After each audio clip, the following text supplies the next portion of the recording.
Beleza, pessoal. Papo de meliponicultor hoje. Mais uma conversa aqui com um meliponicultor.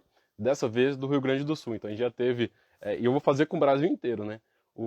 A gente já teve com um meliponicultor de Florianópolis, lá de Londrina, de Cotia. E agora com o Ricardo Bernardi, lá do Rio Grande do Sul.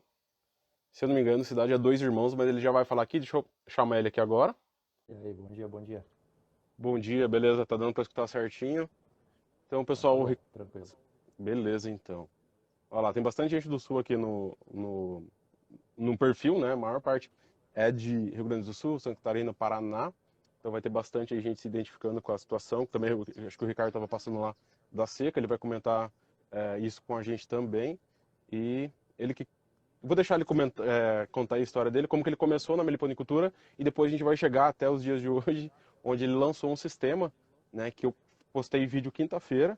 Então hoje é sexta, foi o vídeo, não, quinta não, quarta-feira, o vídeo falando sobre o Meliposis, um sistema para gerenciamento do plantel, muito bom. E a gente vai falar sobre ele mais no decorrer dessa live. Então gostaria que o Ricardo se apresentasse e falasse como que ele, o que que ele faz e como que ele começou na meliponicultura. Bom dia para todo mundo aí que está acompanhando. Eu moro no Rio Grande do Sul e o meu primeiro contato, hoje eu moro próximo da região da Serra, mas o meu primeiro contato com a meliponicultura foi quando eu tinha lá por volta dos 7, 8 anos de idade, uma caixa de jataí, duas na verdade, que meu pai tinha pendurada no beiral do chiqueiro da propriedade onde a gente morava. Ali que eu tive o primeiro acesso, mas com muita desinformação por conta da época e da informação que se tinha na época também. Aí depois, muita água passou por debaixo da ponte, a gente veio para a cidade e há 3, 4 anos atrás eu comecei a me lembrar, tive essas lembranças, não sei por motivo A ou B, comecei a me lembrar dessa questão do contato e comecei a ir atrás. Meu pai conseguiu um enxaminho de jataí que ele comprou de um amigo dele e eu tentei fazer capturas no primeiro ano com taxa de sucesso zero, e daí o meu pai me deu um enxame de jataí no final daquele ano ali, depois que não tinha conseguido nada, ele comprou um outro e deu de presente para mim, ali que começou tudo. Daí a partir desse momento eu me foquei a estudar como que funcionavam as capturas, porque como não tinha tido sucesso no ano anterior, eu queria entender o porquê, e eu comecei a estudar para mudar isso, para tentar fazer a minha primeira captura para chegar na aquisição de enxames através de iscas. E daí uma coisa puxa a outra, o barbandinho que vai puxando e vai desmanchando tudo, vai trazendo todos os assuntos, né? Então comecei a estudar, aprender, comecei a aprender como filtrar a informação que eu recebia, principalmente sobre a confecção das iscas, e daí eu comecei a ter as minhas primeiras capturas, e daí uma coisa vai puxando a outra. É um enxame aqui, é outro lá, e quando vê a gente está aí perto dos 50 agora já de enxames do plantel. Pô, que legal. Então você começou uns 4 anos, uns 3 anos atrás, depois desse primeiro ano sem os ninhos iscas, e daí você já participa há bastante tempo, pelo menos lá no canal no YouTube, né, comentando. Você também tá no YouTube, né? Você tem canal sobre outros assuntos. Sim, sim. Eu comecei, o meu primeiro enxame, aquele que eu ganhei do meu pai, foi em 2019 e só que foi mais no começo do ano, se não me falha a memória agora, não tenho a data precisa, mas e daí no final, quando terminou o inverno de 2019, foi quando eu comecei a instalar as iscas. E daí a minha primeira captura, essa eu acho que não esqueço mais, foi 16 de novembro de 2019. O dia que eu Hum. vi elas na isca lá, a primeira vez que eu tive sucesso, então, que eu identifiquei uma captura em uma isca das que eu tinha instalado. Então foi dali que começou tudo, mas foi 2019 o primeiro enxame, né? Ah, legal, legal. Você falou que tá chegando em quase 50 enxames. Quais espécies você cria hoje? E o pessoal também aí do sul comentar um pouco sobre o inverno, o que que você já passou aí? Você começou conseguiu o primeiro enxame teu, né, de ninho isca em 2019, então você já passou pelo inverno de 2020 e de 2021, né? Sim, foram ambos bem rigorosos, tanto de 2019 quanto de 20, no caso de 21, foram bem extensos e rigorosos. E é bem complicada essa situação porque aqui no Rio Grande do Sul o clima não é 8 ou 80, eu costumo dizer que é 8 ou 800. Então quando começa de dar frio é 15 dias que dá geada todo dia aqui onde eu moro agora. Sabe, no inverno que passou agora, no último, teve eu acho que 8 dias de geada seguido, sabe, de amanhecer Nossa. branquinho de geada pertinho da calçada da casa, lugar que nunca tinha formado gelo. Então o inverno é muito rigoroso e extenso. Os últimos invernos foram extensos, então isso para as abelhas é muito prejudicial, porque se tiver com a reserva de mel ali um pouquinho abaixo do que precisaria e der 2 semanas a mais de frio, foi o enxame, né? Não vai ter alimento ali. Principalmente a jataí, que é a abelha, eu costumo dizer a abelha mais preguiçosa que eu tenho aqui é a jataí, porque se tiver um resquício de inverno ainda, ela não sai para trabalhar. Fica 4 meses que você não vê uma abelha sair da caixa, sabe? Então é a mais complicadinha de todas é essa. E o verão também. Daí agora passou os últimos dias aí com seca, com calor. Aqui onde eu tenho as minhas abelhas, na sombra, a 1 hora da tarde, por 4 ou 5 dias seguidos, o termômetro marcou 40 graus, na sombra. Sabe? Então, para os enxames, isso prejudica demais também. Então, os extremos são demais. E na região noroeste do estado do Rio Grande do Sul é mais calor ainda do que aqui. Aqui eu ainda estou relativamente próximo ao litoral, então geralmente tem um pouco mais de vento, é mais aclimatado, digamos assim, o local, né? Mais Mas umidade, né? na região leste do estado é um calor insuportável. Então deve ser mais complicado ainda do que aqui. Sim, sim, não, é E interessante. sobre espécies, eu tenho hoje jataí, que é a mais comum de todas, apesar de para mim aqui não ser. No primeiro ano eu peguei uma jataizinha na isca. No segundo ano eu acho que não peguei nenhuma. E agora essa temporada eu consegui 5 ou 6. Aqui é a mais rara de todas, é a jataí. Em compensação, o miringuaçu tem a roda aqui. Você vai olhar a isca, de 10 iscas, 9 miringuaçu. Elas são muito... Elas ensaiam demais para fazer uma enxameação também, mas eu pego muita miringuaçu aqui. Esse ano peguei muita droriana também nas iscas.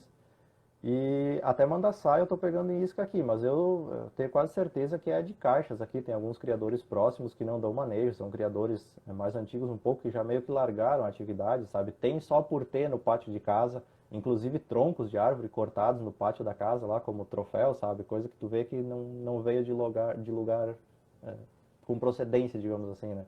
Sim. Mas eu tenho quase certeza que são enxameações de caixas. Na última temporada, agora, 2 das iscas que eu peguei com mandaçaia, inclusive, eu acho que foram das minhas caixas que enxamearam. E a enxameação da mandaçaia aqui acontece no inverno. Julho, agosto, é ali naquele finzinho.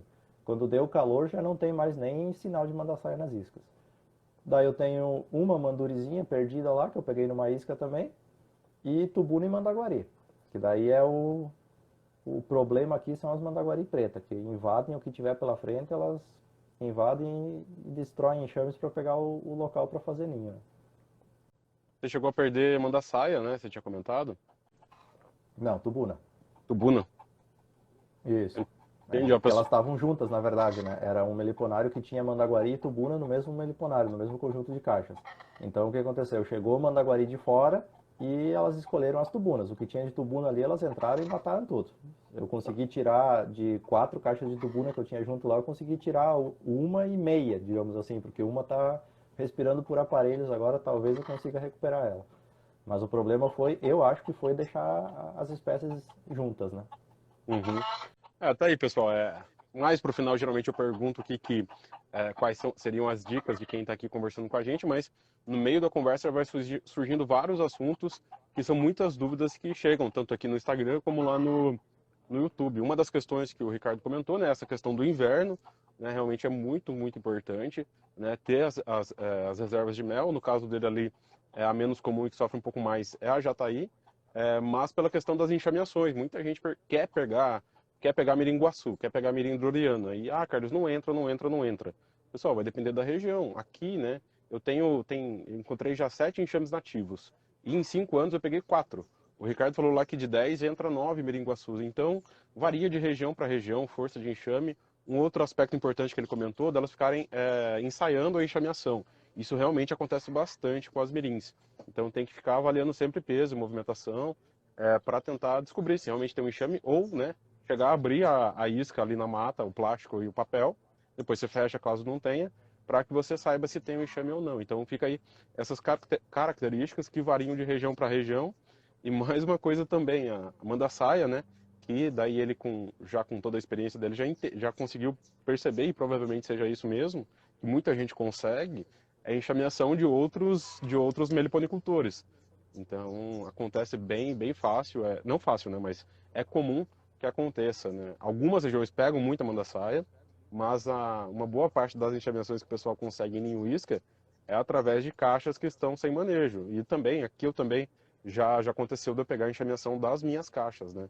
Então realmente é algo que pode acontecer e elas vão. Um outro comportamento interessante que o Ricardo colocou aqui de manejo é a questão das mandaguaras pretas junto com tubuna, né? Então não é tão comum elas invadirem assim, mas pode acontecer também. A mais comum mesmo é a amarela, mas no caso dele ali teve problemas. Mais pessoas já relataram isso. E também, é que nem, acho que o Rodrigo, que a gente conversou aqui, também ele tem problema na hora do manejo, que dá muita briga se tá as duas no mesmo meliponário. Diferente de quando é só tubuna ou só mandaguari, você pode abrir mais enxames e não ter tanta confusão. Então já vão pegando aqui as informações de manejo e de experiência, que é muito legal a gente conversar com pessoas de outros locais, né? E ele comentando do calor também, que infelizmente o pessoal do sul aí estava passando, né? Eu acho que o ano passado não chegou a esses 40 graus, né? Mas esse ano foi bem complicado. Aqui a gente não teve, felizmente, mas também na primavera de 20, primavera de 2020, São Paulo teve uma onda de calor que chegou a morrer enxame na árvore, né? Então, o enxame nativo chegou a morrer pela onda de calor. Tem que ficar esperto, tentar ajudar de alguma forma. Se tiver muito seco, dá para jogar água, mas realmente 40 na sombra não tem muito o que ser feito. Não tem como ligar o ar-condicionado. Talvez, né? Se fosse ligar o ar-condicionado e botar os enxames dentro, mas é um trabalho que 99% das vezes é inviável, né? A gente não consigo nem pensar eu fazendo isso, não daria mesmo. É tacar águas nas caixas caso esteja muito seco e já, se não tiver na sombra, né, providenciar a sombra. Também tem essa questão. As pessoas às vezes deixam pegar um pouquinho de sol, né? Como ele falou, o período mais quente geralmente vai ser perto da 1 hora, 1, 2 horas. Aqui tem sido também, chegou a 36, 37, mas é uma diferença bem grande, pessoal. Esses 3 graus dão uma diferença bem grande nos enxames. Com 37 aqui, as minhas caixas estavam tranquilas. Você não via abelha batendo asa na frente, não via abelha buscando água, não estava porque não estava seco, né? Mas toda essa questão é muito importante e daí com toda essa experiência que o Ricardo, ele é um cara bem intensivo, né, e estudioso no assunto, ele já conseguiu ter sucesso com os ninhos iscas, manejo de caixa, divisão de manda-saia, né, nesses 2 anos. Como ele falou, ele conseguiu filtrar o conteúdo já com a experiência que ele tinha, né? O pessoal perguntou aí qual que era o canal dele no YouTube, mas é canal relacionado à programação, né, Ricardo? E é bem Isso. legal o canal. E daí ele chegou nessa questão de desenvolver o sistema. Daí queria que você contasse mais sobre isso. Se quiser falar mais alguma coisa sobre manejo também, mais alguma dica aí pro pessoal do Sul, alguma coisa que você observa, fique à vontade. Tá. Na verdade, não é só para o pessoal do Sul, né? A dica é sobre a questão do que a gente consome hoje na internet. Hoje é muito fácil você fazer um vídeo e subir ele no YouTube, no Facebook, no Instagram e colocar a informação que você quiser, na hora que você quiser, em qualquer lugar para todo mundo acessar. Só que tudo que a gente faz, eu como venho da programação, eu tenho, isso é um mantra, digamos assim, que tem que repetir todo dia. Tudo que você faz é baseado em lógica, assim como o manejo das abelhas também. Então tudo tem uma lógica por trás daquilo que tu está executando. Se você consegue identificar a lógica daquilo que está sendo ensinado, beleza, vamos embora, você aprendeu uma coisa interessante. Agora, se você simplesmente vai fazer porque você viu o Carlos fazendo, porque você viu o Joãozinho fazendo ou o Zezinho fazendo, daí você não passa de um papagaio de pirata, você não entendeu a lógica do porquê está sendo executado aquilo. Então a dica de ouro é entender a lógica do porquê está se fazendo o manejo A ou o manejo B, ou porquê que não se faz o manejo A ou B em determinada situação. Quando a pessoa consegue discernir isso do conteúdo que ela está, em vez de se focar no conteúdo, tentar entender a teoria por trás daquilo, eu acho que a partir desse momento que a pessoa começa a ter uma alavancagem na taxa de sucesso em tudo que ela faz. Pelo menos para mim foi assim, porque o primeiro ano que eu tentei, que eu falei com as iscas, eu simplesmente assisti o vídeo e repliquei o que estava sendo feito e tentei. Foi pela sorte, digamos assim. Podia dar certo? Podia. Infelizmente não deu nada certo. E que bom, porque talvez eu não teria condições de dar suporte para aqueles enxames depois. Mas no outro ano, eu comecei a estudar antes e eu entendi, procurei entender a lógica do porquê que a pessoa estava colocando a isca naquele lugar, ou porquê que ela estava fazendo daquele jeito, ou porquê que deu certo ou não deu certo. Então eu tentei focar nesse pilar, digamos assim, e daí foi daí para frente que eu comecei a ter sucesso com as abelhas, assim como eu tive em outras coisas que eu fiz quando eu entendi a lógica do que eu estava fazendo, né? Não, excelente, excelente. Só mais pontuar mas essa questão da lógica, que faz total sentido, concordo totalmente, o pessoal tem que tomar muito cuidado com avaliar também não só o conteúdo do que você acha, mas daquilo que você faz também. Para entender que não é porque você. Um exemplo bem drástico, né? Mas não é porque você estava usando uma camiseta azul no dia que é aquilo que fez dar certo. Muitas vezes a pessoa faz o manejo errado e o enxame ainda consegue sobreviver, né? As abelhas têm uma imensa capacidade aí de tolerar alguns erros de manejo. Então, tentar analisar se aquilo que você está fazendo é realmente o que fez efeito, né? E não achar que porque você pingou um pinguinho de óleo de aloe vera, sei lá, que ninguém está falando desse óleo, né? Digamos que você colocou um pingo de aloe vera e o enxame se desenvolveu bem, não necessariamente foi isso, né? Tentar replicar, né? Fazer testes realmente confiáveis naquilo que você tá propondo ali, né? Realmente entender a lógica, como o Ricardo falou, e ficar sempre se perguntando se aquilo realmente fez efeito ou se foi uma avaliação, uma evolução que o enxame teria independente daquilo que você fez, né? E daí a gente diminui todas essas invenções que acontecem, né? Essas invenções de alimentar jataí com mel de jataí mais água de coco, não é a água de coco que fez o enxame se desenvolver bem, é que ela conseguiu ainda aproveitar aquele mel que se fosse puro seria muito melhor, né? Então, essas questõezinhas aí da gente avaliar na hora do nosso manejo também, né? Não só na hora de consumir conteúdo, é muito importante para você ter sucesso na atividade. E mais aqui um exemplo, né, que o Ricardo tinha comentado, eu esqueci de comentar, que o primeiro ano instalando ninhos iscas e ele não conseguiu os enxames. Isso faz parte do processo, pessoal. Eu também, aqui no começo acabei tendo sucesso, mas vai de sorte também. Às vezes o local, você faz tudo certo, o local não é bom. E um pouco às vezes da época, né?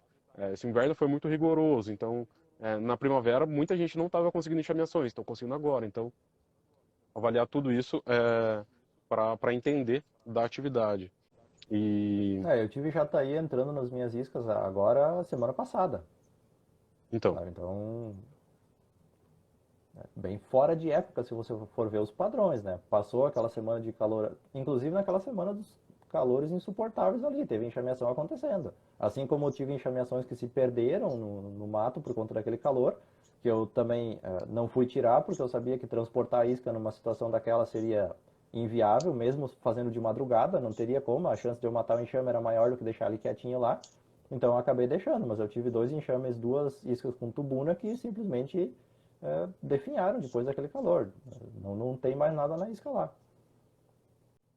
e o local é bom, pelo menos você deixa lá, vai entrar outro, né? Perdas fazem parte, é o que você falou, não tem condição. Com um calor desse, não tem condição de você transportar enxame, né? É uma amassadinha a mais que você der ali sem querer que vaza todo o mel, estoura tudo. É, Na verdade, essa foi a minha primeira frustração quando eu consegui sucesso com os ninhos iscas, porque assim, a minha primeira enxameação que eu consegui foi de uma miringuaçu. Daí tinha que esperar lá os 90 dias para tirar ela, só que no meio desses 90 dias aconteceu muita coisa. Então eu tive uma enxameação de tubuna muito forte em uma isca minha primeira tubuna, minha primeira escapto, a primeira espécie que eu estava pegando, digamos assim, de potencial produtora de algum recurso que pudesse ser utilizado depois, né? E eu perdi essa primeira tubuna, justamente porque eu fui tirar ela do mato no dia mais quente que deu no ano, eu acho, e daí uma batidinha que deu ali para transportar, o ninho todo desceu dentro da isca, trancou a entrada, não chegou a escorrer mel fora, só que o ninho todo desceu e trancou a entrada, e elas morreram asfixiadas lá dentro. Ontem mesmo tinha um aluno, o Ricardo também está no Meliponicultura na Prática, né, pessoal? Acho que eu não comentei isso no início, mas ontem mesmo tinha alguém lá comentando, eu não lembro quem agora, de exatamente isso, tinha perdido um enxame de tubuna por afogamento das abelhas. É muito triste, né? Eu já passei por isso também, mas é algo que a gente só vai concretizar isso na prática, porque é realmente, pessoal, uma batidinha que você der, uma apertada, um buraco que o carro passou às vezes acaba rompendo isso, ou da situação pelo enxame, que o enxame está também lá dentro. Às vezes amassa um pouco, não acontece nada, às vezes amassa e realmente estoura e abre o enxame, mas esse tipo de situação de ninho isca acaba a gente é, sedimentalizando esse conhecimento, essa experiência na prática mesmo. Todo cuidado a gente vai ter teoricamente com a isca, mas só acontecendo mesmo para entender o que é e o quão chato é, né, essa questão de perder o ninho isca por ter vazado mel, né? Hoje, se durante o dia deu ali na faixa, passou dos 30 graus durante o dia, eu não vou tirar isca de tardezinha, de noite na mata. Ou eu vou tirar de madrugada, antes de amanhecer o dia, se deu uma refrescada, ou eu deixo mais uma semana lá. Hoje eu sei que eu não posso fazer isso, porque por mais que você cuide, você está andando no meio do mato, com uma mochila nas costas, com um facão na mão para tirar a teia de aranha da frente, para cortar um galinho ou outro de espinho. Sabe, você tá com uma mão com a isca, outra mão abrindo o caminho, com uma mochila com 2 quilos de coisa arada nas costas, talvez mais de uma isca na mão, sabe? Então você não vai sair daqui. Eu, por exemplo, até um dia eu postei no grupo lá dos alunos, um local que eu instalo iscas aqui, eu tenho que andar 10 quilômetros para percorrer o local, no meio do mato, sabe? Então faz a conta, é 1h30 de caminhada para você ir e voltar até o local mais longe lá. Sim. Não tem como ser cuidadoso o tempo todo.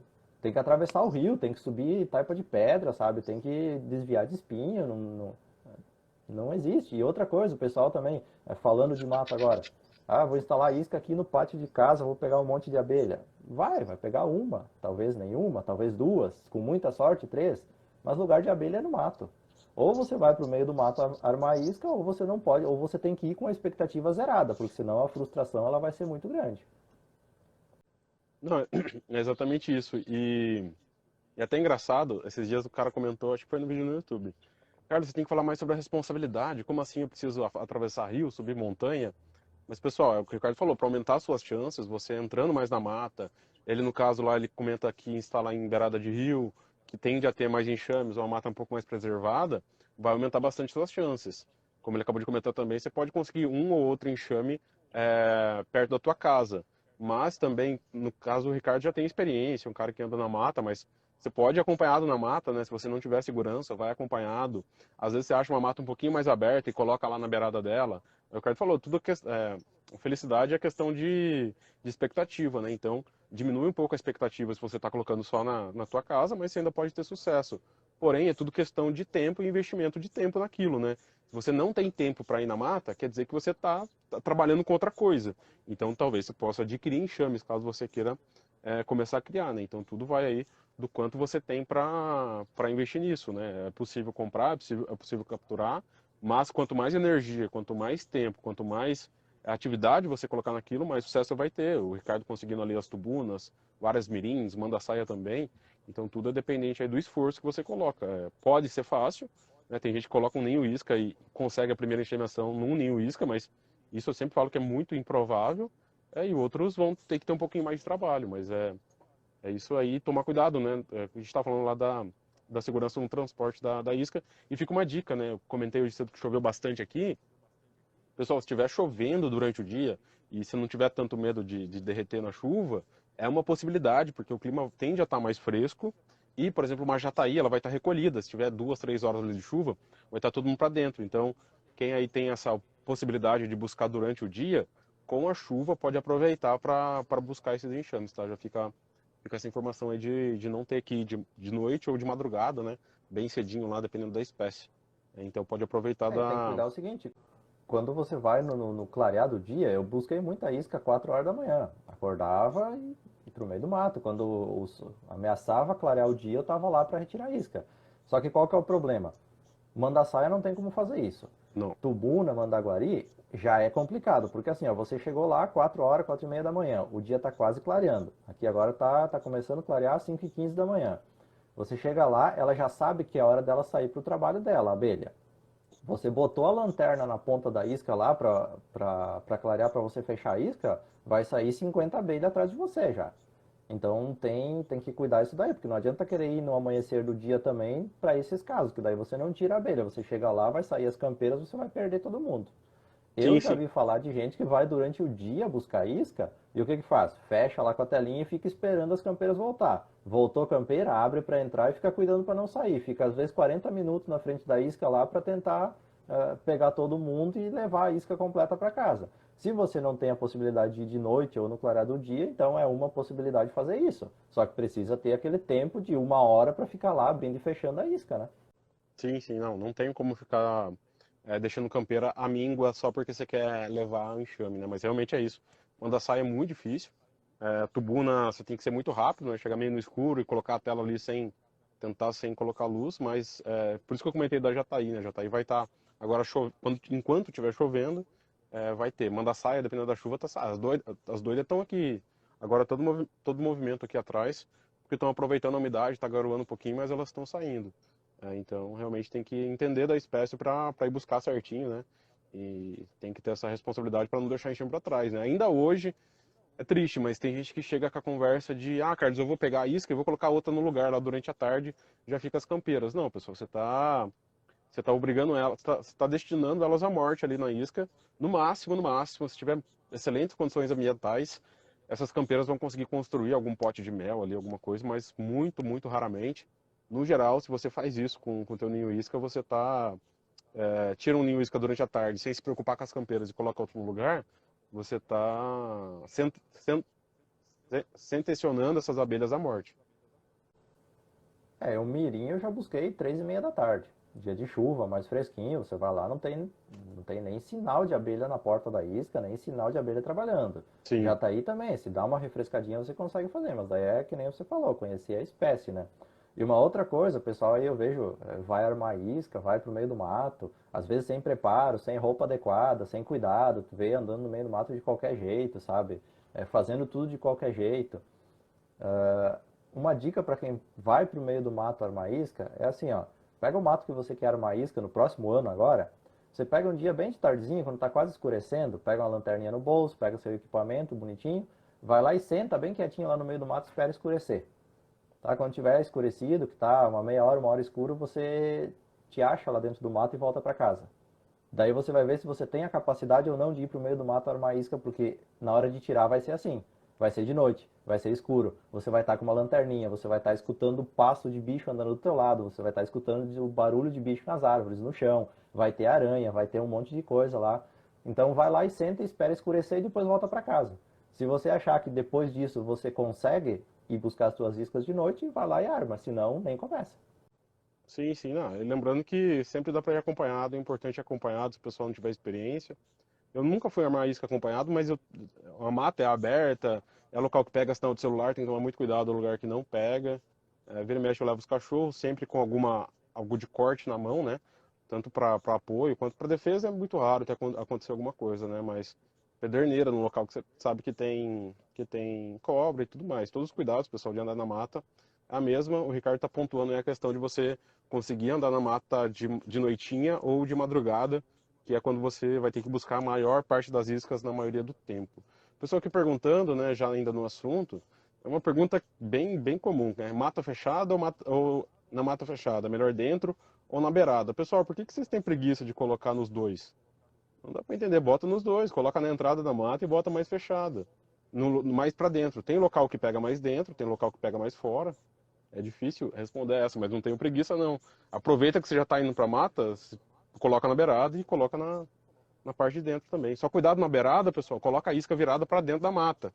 Porque às vezes o local é seguro, mas do jeito que está a situação no Brasil hoje, passa qualquer um ali na frente, que por mais que seja propriedade particular, passa uma pessoa na frente e consegue observar. Se você coloca na beirada da mata, mas virado para a mata, escondido atrás da árvore, quem está só passando ali não vai ver isso. Então fica essa informação também. Infelizmente, eu falo muito de local seguro aqui, quando você sabe que o local é inseguro. Quando você sabe que é inseguro, não instale. Mas agora, quando você acha que é seguro, e infelizmente pela questão de vagabundo, acaba não sendo dependendo da situação, né? Mas você já se protege um pouco assim as abelhas, e perdas também suas, né? No caso tenha alguma enxameação, e perda do mixame, porque a pessoa, na imensa maioria das vezes, não sabe dar manejo, colocando na beirada, mas escondido de quem vê de fora, né?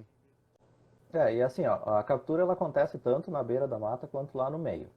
Daí, algumas espécies são mais propensas a enxamear em beirada de mata e algumas gostam mais de mata fechada. Eu pego em ambos os locais, tem mata fechada aqui que para você andar você tem que ir abrindo trilhos, picada como a gente fala aqui, tem que ir abrindo trilha no meio da mata para fazer, e tem lugar que é aberto e pega também. Então, a abelha é bicho do mato, ela sabe se virar lá no meio. Então vai enxamear lá no meio, na mata fechada, vai ter jataí, vai ter mirim, assim como na borda da mata, vai ter jataí, vai ter mirim. Mandaçaia é a mesma coisa. Eu já, as escaplotrigonas eu pego mais em mata fechada. Tubuna e mandaguari mais é local fechado. Local que é muito aberto, raramente entra em isca essas espécies. E mandaçaia em ambos. As que eu peguei era em mata, em lugar aberto, do lado de estrada, e em qualquer lugar pega. Se tiver, pega, né? Mas tem algumas que escolhem mais o local mais fechado. Essa questão tem que ter. O pessoal perguntou aqui de escape invertido igual da Apis. Pessoal, já está tendo para as melíponas, tá? Pode funcionar um pouco, mas na isca vai ser muito difícil você colocar isso, né? Porque é algo que você tem que colocar na entrada da caixa, esse escape invertido. Para quem não sabe, escape invertido, deixa eu pegar uma garrafinha que eu já tomei, né? Tô cuidando da garganta aqui. Vai colocar isso aqui ao contrário, né? Isso, vai colocar isso daqui na entrada da caixa. Então vai ficar uma abertura maior e para as abelhas saírem, elas vão ficar rodeando esse funil, então ela acaba não saindo. E para apis tem muito isso, funciona bem durante o dia, o pessoal faz transporte, faz resgate. Alguns apicultores, igual eu falei das pessoas lá, que largam a isca, tiram a isca e botam outra vazia no lugar, alguns não ligam, perdem um pouco de pampeiras e boa. Mas tem o escape invertido, está começando a ter para a melípona, só que daí entra naquela questão da meliponicultura, né? Uma que você faz para mandaçaia, não vai dar para manduri, dependendo da situação vai ter uma mandaçaia menor. Para jataí mirins eu acho que não vai ter, escapto é muito difícil também, tem toda a questão do estresse ali na frente, né? Uma coisa das iscas, pessoal, que eu lembrei agora, muitas pessoas fazem o bocal de garrafa PET. Beleza, lindo, funciona, pode ser que ajude, mas na hora que você for fechar o ninho isca, fecha o mais rente possível da entrada. Não fecha o bocal. Eu já perdi enxame por causa disso e muitas pessoas já perderam. Porque quando você fecha, as abelhas saem para aquele bocal e elas já entendem que é a parte externa. Então elas ficam tentando sair, tentando sair, tentando sair. É um estresse muito grande. Tentem fechar o mais rente. Se tem um bocal, tira esse bocal e fecha só ali a mangueira, o joelho 3/4. O mesmo vale para a caixa. Não tenham medo de desmanchar a entrada do enxame. Se é uma jataí, fecha rente a caixa. Não faz um funil onde você vai fechar o enxame, que elas não vão poder sair, mas elas vão sair para fora da caixa e vão ficar presas ali. A morte é muito, muito fácil de acontecer, então tome cuidado nesse fechamento, né? Já que a gente está falando de bocal, escape invertido, tem que tomar muito cuidado. E daí o Ricardo, pessoal, colocou toda boa parte da experiência dele aqui, hoje já com quase 50 enxames. Daí desenvolveu o sistema. Pode falar daí pra gente sobre ele, Ricardo, tá muito legal. Quem ainda não viu o vídeo tá lá e no próprio sistema tem todos os passos a passos de quem construiu ele, que é o Ricardo, que é programador e meliponicultor, né? Então é construído aí por quem entende. Eu ainda vou fazer uma nova atualização mostrando meus enxames lá dentro, que eu ainda não consegui fazer subir os dados, né? Que eu não tinha tudo atualizado das minhas anotações, então eu usava o Excel, tinha tudo anotado num lugar, terminei agora de passar para o Excel e agora eu vou subir tudo num sistema. Tá muito, muito bom o Meliposys. Bom, obrigado de primeira mão já, porque ouvir isso de uma pessoa que tem um número considerável de enxames já é o melhor pagamento que podia ter, porque assim, a pretensão do sistema não era ser comercial, quando eu idealizei ele no primeiro momento. Eu só estava cansado de ter que andar com o caderno embaixo do braço e anotar manejo. E o problema nem era anotar o manejo. O problema era quando eu precisava buscar uma informação, ter que ficar folheando o caderno, ter que ficar procurando na planilha, sabe? Esse que era o meu dodói, digamos assim. A informação ela não estava acessível na hora que eu queria, do jeito que eu precisava. Então foi daí que surgiu a ideia. Daí eu comecei a esboçar papel e caneta, comecei a desenhar um pouquinho, comecei a pensar um pouquinho no que precisaria e comecei a desenvolver um protótipo, que foi aquele primeiro vídeo que eu te mandei há uns meses atrás lá, que era bem rudimentar ainda, sabe? Era só uma ideia, era só um esqueleto.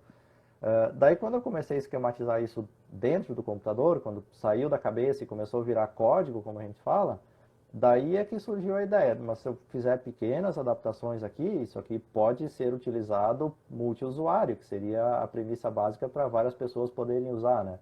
Então foi daí que eu comecei a adequar aquele esqueleto de sistema que eu tinha criado, aquele rascunho ainda, para ele ser multiusuário para poder ser disponibilizado.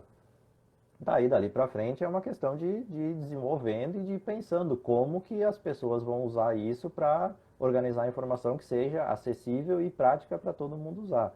Esse que é o principal porém, né? Porque eu desenvolver uma coisa para que eu use por conta própria, só para mim, é um passo, né? Agora eu desenvolver para o Carlos ter que entender, para o João ter que entender, para o Pedro ter que entender, para todo mundo ter que entender a lógica de como funciona. E principalmente para que essas pessoas consigam usar isso de uma forma simples e prática, daí muda um pouquinho. Mas enfim, algumas horas digitando código e está aí o resultado. Tá? O sistema eu acho que ficou interessante, pelo menos ficou prático no meu ponto de vista, justamente por eu ser da área. Então, desde 2008 que eu mexo com programação já, nesse tempo todo aí eu nunca me propus a fazer um sistema, a fazer qualquer coisa que fosse para uma área da qual eu não tivesse conhecimento. Então, eu não sou um desenvolvedor de software que coloca um site lá e diz, olha, eu desenvolvo qualquer software que você me pedir. Não, eu só vou desenvolver aquilo que eu tiver conhecimento suficiente do negócio em si para poder desenvolver o sistema. Então, acho que é aí que ficou a grande diferença do Meliposis, que foi ter sido feito por alguém da área, que entende a real necessidade, é claro que limitada dentro da minha realidade. Hoje começam a chegar as sugestões de fora, que as pessoas vão passando e vão compartilhando isso com a gente, né? Mas de uma forma geral, eu acho que eu consegui passar essa necessidade que eu tinha para dentro do sistema e isso está atendendo a grande maioria das pessoas. Eu acho que a premissa básica foi atendida. Agora é trabalhar para deixar cada vez melhor.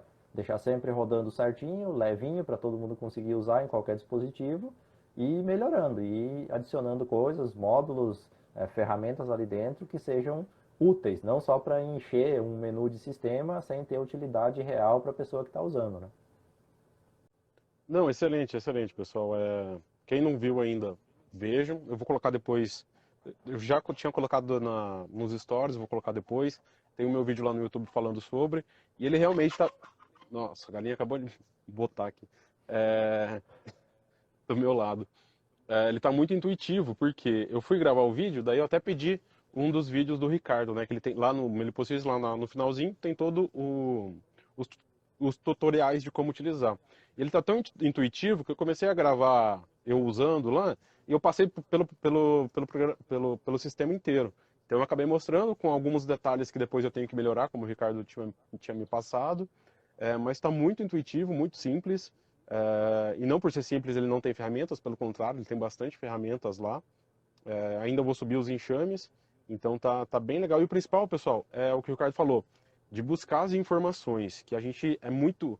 Eu até falei lá no vídeo no YouTube, que quando você faz a anotação num caderno, ou faz no Excel como eu fazia, ou eu acho que como nos outros aplicativos que existem, mas não tem esse nível de atualização, de contato, de experiência que o Ricardo tem, de buscar essa informação, você busca ativamente. Você tem que ir lá, tem que folhear papel, buscar lá no Excel como eu buscava, mas no caso do Meliposis tem a opção de você ser notificado. Então isso foi uma das coisas mais interessantes que eu achei lá, porque você faz uma divisão, você pode programar uma revisão para a matriz e para a divisão no tempo que você quiser. Então, eu quero ver depois de uma semana. Por quê? Carlos, mas isso, como que você não lembra disso? Pessoal, eu sei que algumas pessoas aqui não têm enxames, outras têm poucos, mas depois que você passa dos 10, dos 15 enxames, dependendo das outras coisas que você faz, e hoje em dia eu sei que todo mundo está na correria, todo mundo tem um monte de outras atividades, mesmo que goste da meliponicultura, que goste das abelhas, cabeça é boa para ter ideia, a gente é ruim para lembrar, então para lembrar tem que ser anotado. E na anotação, como eu falei, você tem que buscar essa anotação. Lá no Meliposis, você vai ser notificado daquilo, e para mim isso é muito importante, porque como eu falei lá no vídeo, falei aqui nos stories, o meu maior problema, o meu maior defeito na meliponicultura era isso, né? Eu já tenho melhorado, 2022 já anotei tudo, mas vai ser algo que eu tenho que melhorar nesse ano e no decorrer, porque é um pouco, sei lá, da minha personalidade, talvez, ir fazendo as coisas e esquecendo. Então, não é fazer de qualquer jeito, como eu falei, isso não prejudica a qualidade de vida das abelhas. Tudo que eu venho falando aqui de cuidado com o local, cuidado com a caixa, alimentação, campeiras, florada, clima, tudo isso é para manter o bem-estar das abelhas. Porém, para quem vive comercialmente da meliponicultura, como é o meu caso, a minha função, o meu intuito é ter o meliponário mais produtivo possível, mantendo a qualidade de vida das abelhas. Mas o que acontece? Eu abro um enxame e penso, semana que vem dá para dividir, né? O disco está verde em cima, ou naquele dia eu não posso, falei, semana que vem eu posso dividir. Daí eu esqueço completamente, quando eu vejo chegou o inverno de novo. Então, o enxame que poderia ser dividido não foi dividido. E se dividisse, não ia acontecer nada de ruim com ele, como acontece com os outros enxames. Então, para ter uma maior produtividade, um melhor controle, isso falando em produtividade. O outro é falar em análise, né, de produção, no caso dos produtos das abelhas. Eu não lembro quanto de mel que eu coletei o ano passado. Tem um pouco anotado lá do que eu consegui vender, mas do que eu coletei não tem. De própolis não anotei. Qual que é o enxame mais produtivo. Então, tudo isso é muito interessante. Essa programação para você fazer as revisões ou para você programar, por exemplo, uma divisão. Você faz todas as programações lá, isso tá muito legal. O Eliel, né, que também é aluno do Meliponicultura na Prática, está aqui, Vida Meliponário, comentou que está excelente mesmo e está subindo aos poucos. Ele deu um feedback bem legal também lá no vídeo. O pessoal já está usando. Vale lembrar que, como o Ricardo falou, ele não tinha interesse no começo de comercializar, mas se tornou um sistema profissional e, portanto, um sistema pago, né? Mas ele disponibilizou até 10 enxames para você utilizar, entender do sistema e sem limite de manejo, né, Ricardo? Sim, sem limite. 10 enxames, você pode cadastrar até 10 enxames no plano gratuito, não, sem custo nenhum. 10 enxames, pode passar a vida toda colocando manejos para esses enxames.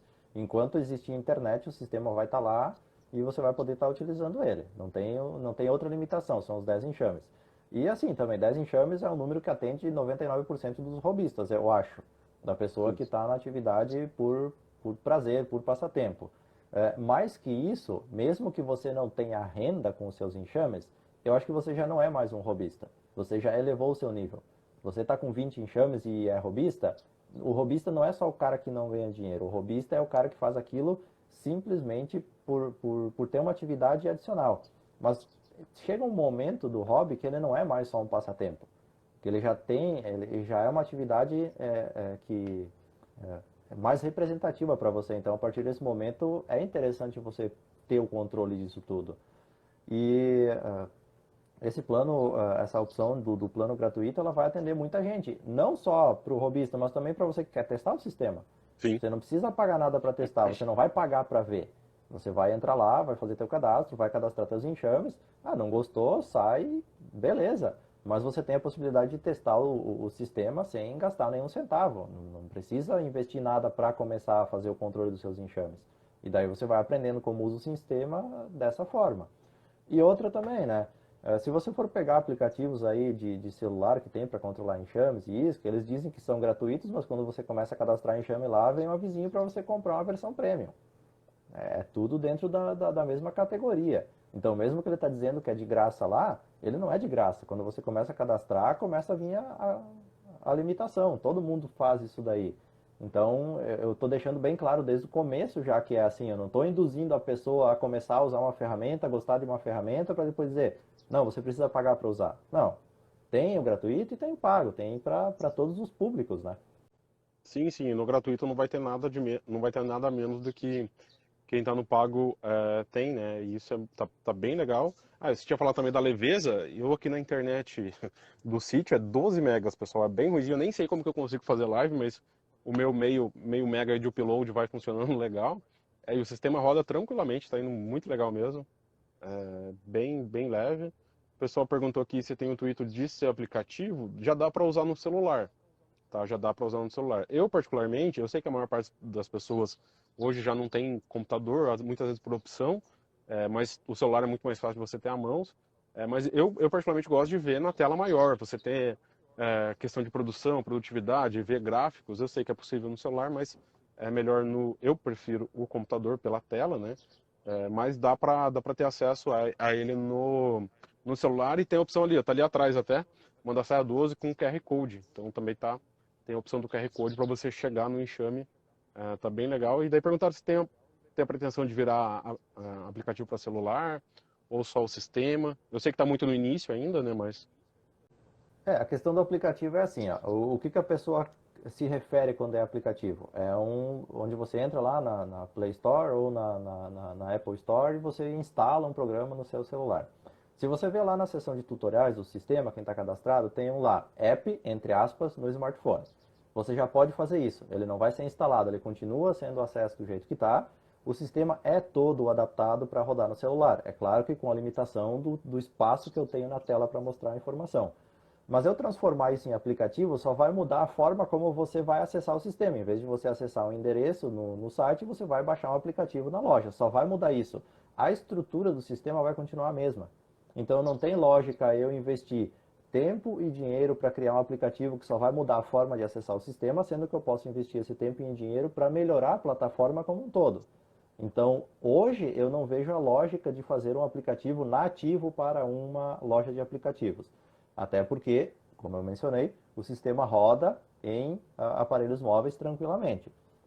E quando você faz aquilo que está descrito no tutorial lá do app para smartphones, você não precisa nem abrir navegador, nem digitar endereço do sistema, nem fazer nada disso. Vai criar um ícone na tela do seu celular, para quem já fez aí pode confirmar depois, cria um ícone bonitinho, com ícone de sistema, com o nome, você aperta no ícone, não vai abrir site, não vai abrir navegador, vai abrir o sistema, digamos assim, o site dentro de uma plataforma como se fosse um aplicativo.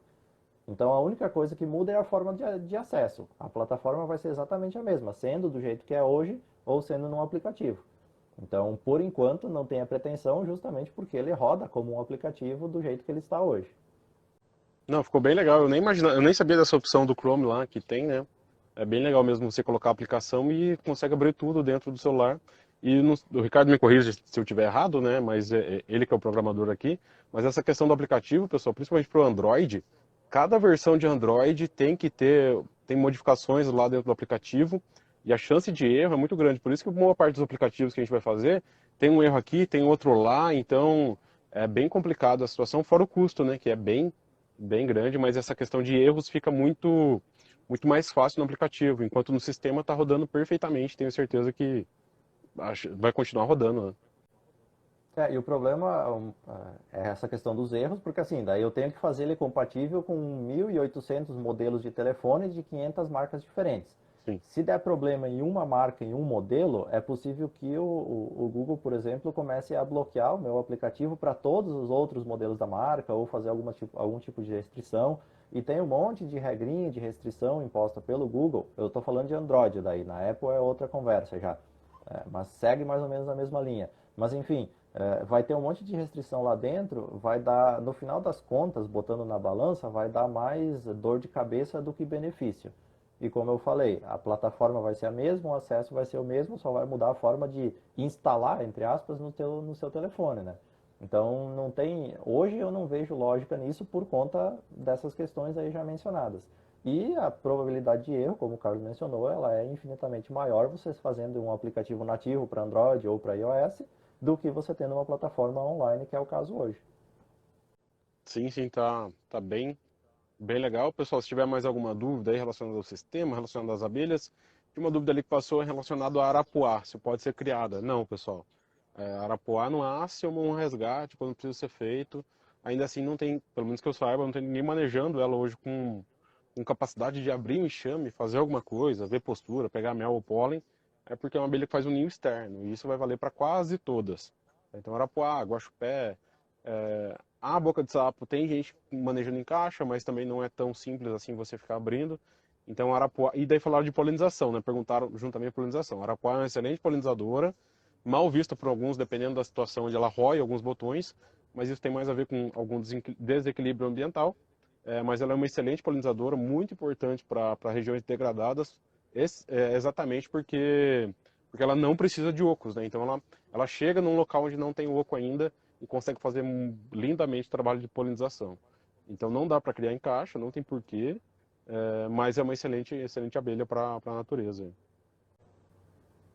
A gente tem uma dezena, uma centena de abelhas que podem ser criadas em caixa, né? Não tem por que querer ficar reinventando a roda, né? Quem está Exatamente. sendo criado, que pode ser criado, continue. Quem não está, deixa lá bonitinho como está, né? É exatamente isso, pessoal, que o Ricardo falou. Muita gente tentando reinventar a roda, seja porque está chegando na atividade agora, seja porque realmente acha bonito inventar alguma coisa, né? É que nem perguntaram algumas vezes, cara, você não tem um modelo de caixa seu? Eu falei, não, pessoal, se o que tem aí tá funcionando muito bem, o máximo que eu fiz talvez foi, e mais pessoas já tinham feito isso também, concomitantemente a mim, ou um pouquinho antes, mas eu não tinha visto, fazer um módulo único de Jataí ali, mas isso porque eu não faço divisão de Jataí, então eu não inventei nada. Por quê? Já tem invenções muito boas. O mesmo vale para o manejo das abelhas.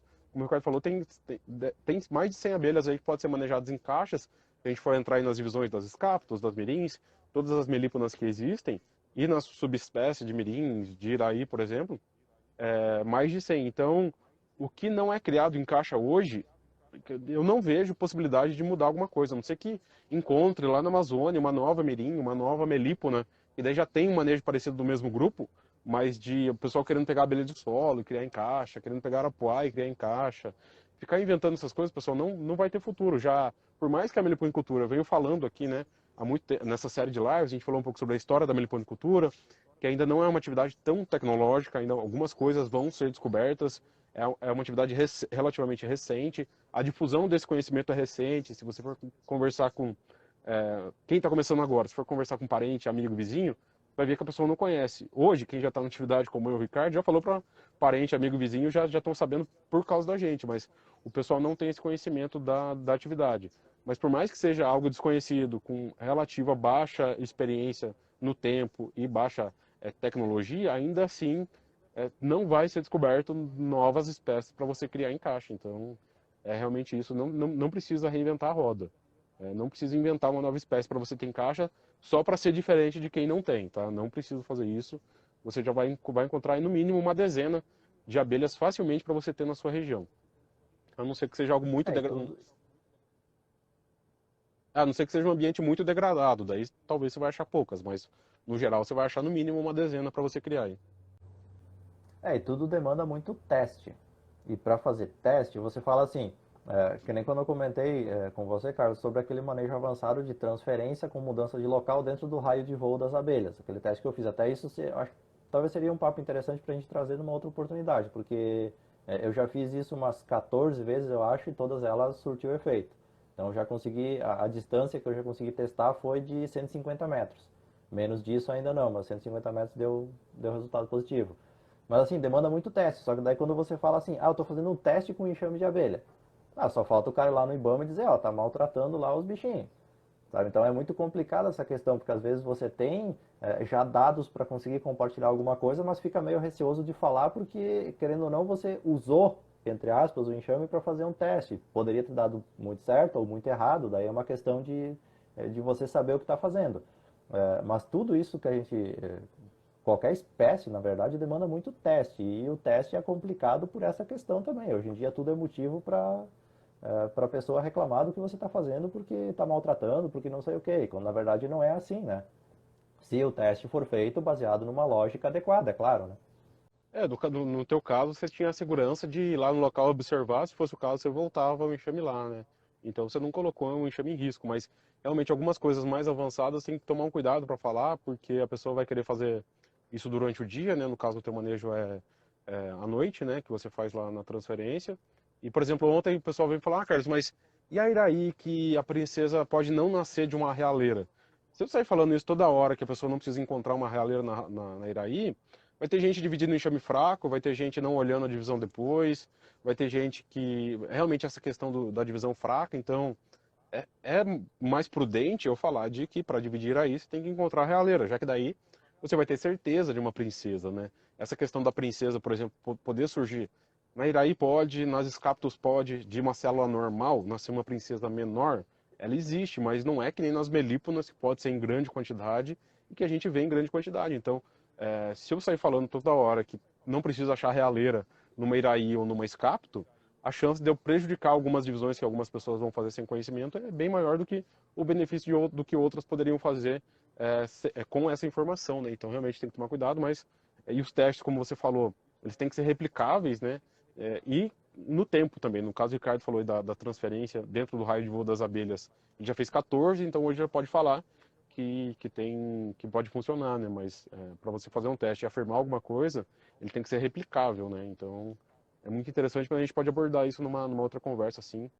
Foi um papo Tanto muito que eu legal. nem falei isso, eu nem falei isso publicamente com mais ninguém, além de você, justamente pela questão de ser um teste ainda. Apesar de eu ter feito 14 transferências e ter tido sucesso nas 14, ainda é um teste.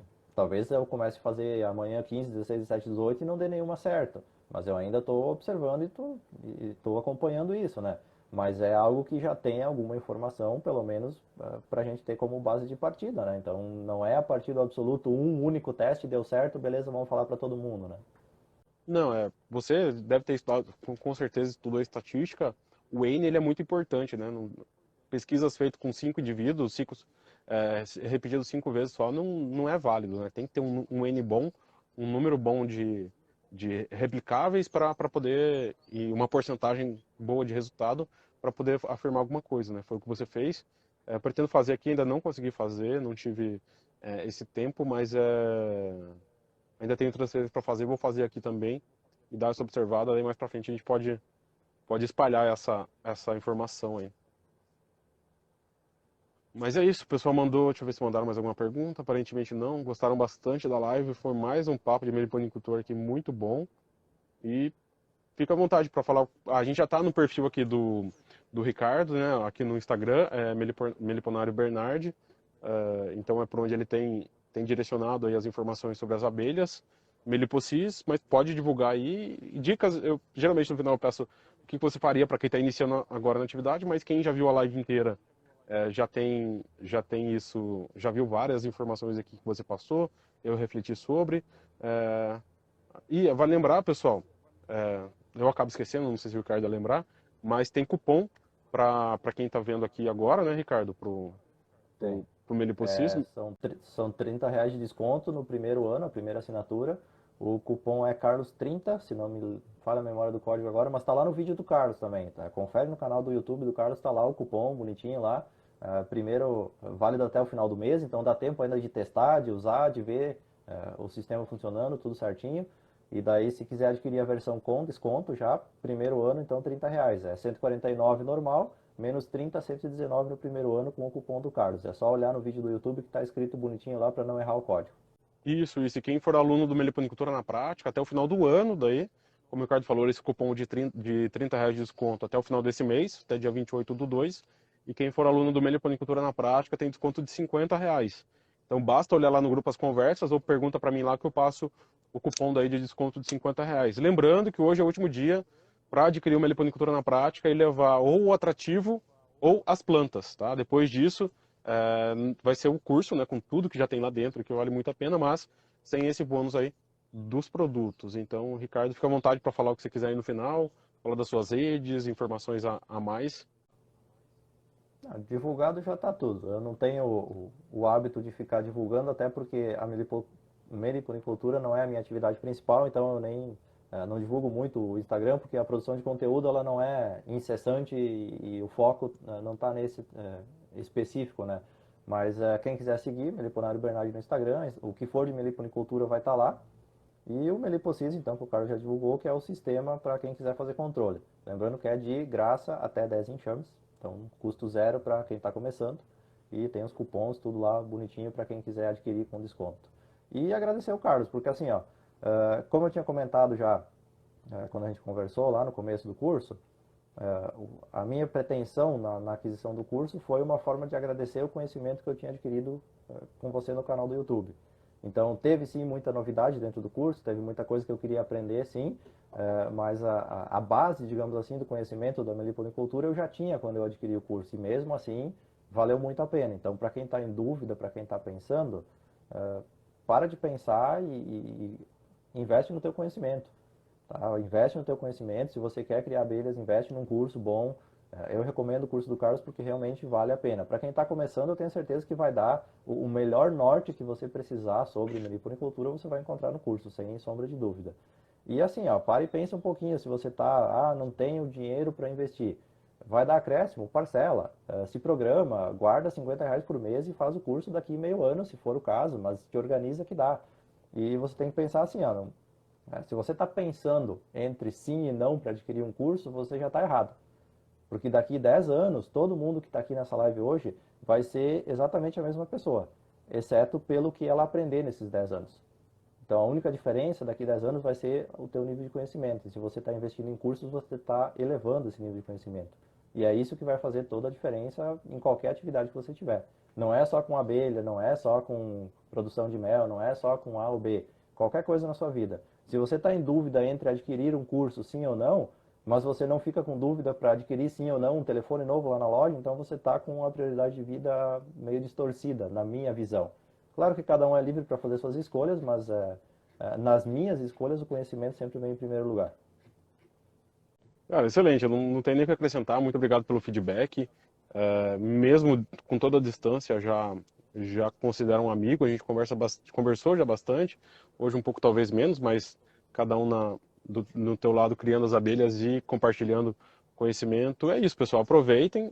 Vale lembrar também que assim como o Meliposis tem a versão até 10 enxames com tudo lá para vocês testarem ao máximo o sistema, sem nenhuma limitação, O Meliponicultura na Prática tem 30 dias de garantia, então se você adquirir e ver que não é para você, é só pedir seu dinheiro de volta. Realmente eu confio lá no conteúdo e realmente, como o Ricardo falou, mesmo você já tem experiência, vai ter algo lá para você. Só o grupo dos alunos lá, do jeito que está funcionando muito bem lá, com total respeito, funcionalidade, troca de experiência e informação, já vale muito a pena. Mais o conteúdo, mais de 100 aulas lá disponíveis, então eu confio. Então, 30 dias de garantia no Meliponicultura na Prática. O link tá sempre na bio. Lembrando que esse episódio vai para o Spotify, depois o áudio dessa conversa bem legal. E já se inscrevam também lá no Spotify. Cada vez mais aos poucos, vou postando lá as lives. No mais é isso. Muito obrigado, Ricardo, aí, pela disponibilidade. E até a próxima. Valeu, brigadão. Valeu. Valeu, pessoal.